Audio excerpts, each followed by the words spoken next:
देवत्व पर वापस प्रभुपाद, कुत्ते की जिद, उनकी दिव्य कृपा। एसी भक्तिवेदांत स्वामी प्रभुपाद और उनके कुछ शिष्यों के बीच निम्नलिखित बातचीत सितंबर 1975 में भारत के वृंदावन में सुबह की सैर पर हुई।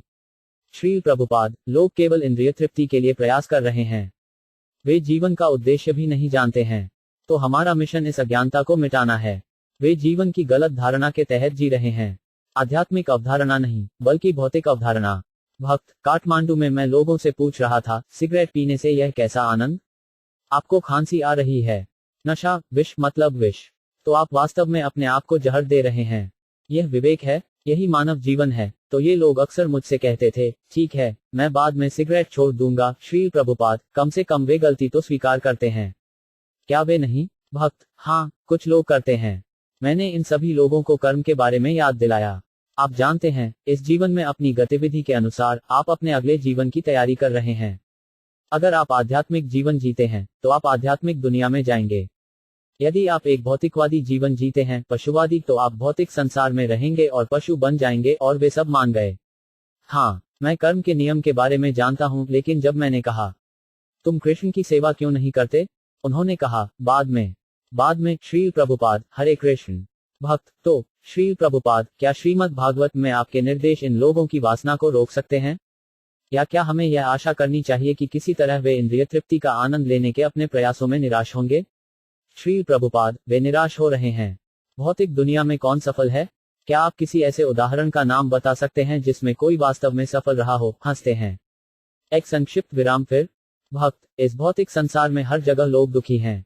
अमेरिका में मशहूर शिष्टाचार विशेषज्ञ एमी वैंडरबिल्ट ने अपनी खिड़की से छलांग लगा दी। श्री प्रभुपाद, कई हैं। भक्त, ओह हाँ, सैन डिएगो और सैन फ्रांसिस्को में भी उनके पास ये बाड़ हैं ताकि जब लोग पुल से कूदते हैं तो वे बाड़ द्वारा पकड़े जाते हैं। श्री प्रभुपाद, और मुझे लगता है कि बर्कले में उन्हें घंटाघर के शीर्ष को शीशे से घेरना पड़ा था। भक्त, ओह हाँ, कैलिफोर्निया विश्वविद्यालय में छात्रों को कूदने से रोकने के लिए। श्री प्रभुपाद, ये इस बात के संकेत हैं कि लोग कितने हताश हैं, भौतिकवाद के अपने जीवन से कितने निराश हैं। वे हमेशा आत्महत्या करने के लिए तैयार रहते हैं। कोई 30 साल पहले एक आदमी रेलवे की कार में मेरे पास बैठा था और अचानक वह खिड़की से कूद गया। अचानक से। वह अच्छे से बैठा था।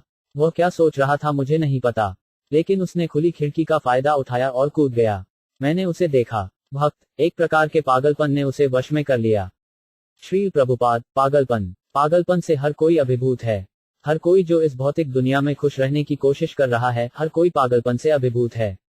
वे नहीं जानते कि एकमात्र समाधान है, जैसा कि कृष्ण कहते हैं, सर्वधर्मम परित्यज्य मम एकम शरणं व्रज, बस मुझे समर्पण करो। भव 18.66। लेकिन वे ऐसा नहीं करेंगे। कृष्ण के प्रति समर्पण के अलावा कुछ भी। भक्त, मैं इन भारतीय लोगों से कह रहा था कि अमेरिका में बड़ी बात यह है कि वे जीवन स्तर को ऊपर उठाना चाहते हैं, लेकिन वे लोग भी जिन्होंने जीवन स्तर को ऊंचा किया है, वे भी खुद को मार रहे हैं। लेकिन कई बार ये भारतीय लोग सुनना नहीं चाहते। हमारा लक्ष्य आर्थिक विकास है, वे कहते हैं। यह सर्वोच्च प्राथमिकता है। श्री प्रभुपाद, हट, कुत्ते की जिद। अब वे विभिन्न प्रकार की धार्मिक प्रणालियों के निर्माण में व्यस्त हैं ताकि किसी को कृष्ण के प्रति समर्पण न करना पड़े। यह हो रहा है। बड़े बड़े स्वामी कह रहे हैं, हाँ, जो कुछ भी आप बनाते हैं वह ठीक है, यथा माता तथा पाठ। आप जो कुछ भी गढ़ते हैं वह ठीक है, तो लोग संतुष्ट हैं। अगर किसी ने कहा, तुम मेरे प्रति समर्पण करो, तो यह बहुत स्वादिष्ट नहीं होगा। जब कोई कहता है, नहीं, तुम किसी के प्रति समर्पण कर सकते हो, वह बहुत ही स्वादिष्ट होता है। भक्त, क्योंकि इसका अर्थ है समर्पण नहीं, किसी के हवाले कर देना। श्री प्रभुपाद, हाँ। भक्त, मतलब समर्पण नहीं। श्री प्रभुपाद, हाँ। भक्त, कभी कभी लोग कहते हैं, जब कृष्ण चाहेंगे कि मैं उन्हें समर्पण कर दूं, तब मैं यह करूंगा। श्री प्रभुपाद, हाँ।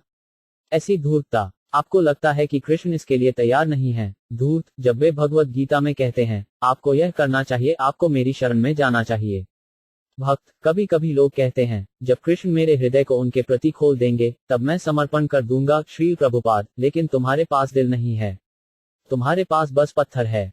एक भक्ति गीत के शब्दों में, मेरा दिल एक पत्थर से भी सख्त है। मुझे पता है कि हरे कृष्ण का जप करने से पत्थर भी पिघल सकता है, लेकिन यह मेरे दिल को नहीं पिघलाता। इसलिए मुझे लगता है कि मेरा दिल पत्थर से भी सख्त होना चाहिए। भक्त, इनमें से कुछ धार्मिक प्रणालियां तो यहां तक कह देती हैं कि भगवान का नाम लेना आपत्तिजनक है। श्री प्रभुपाद, मैं क्या कर सकता हूं? अगर ये धूर्त ऐसा कुछ कहते हैं, तो मैं क्या कर सकता हूं? भक्त भगवान शब्द लिखते हुए भी गोद नहीं लिखते। वे लिखते हैं G-D ताकि उन्होंने भगवान को इंगित किया हो, लेकिन उन्होंने भगवान नहीं कहा।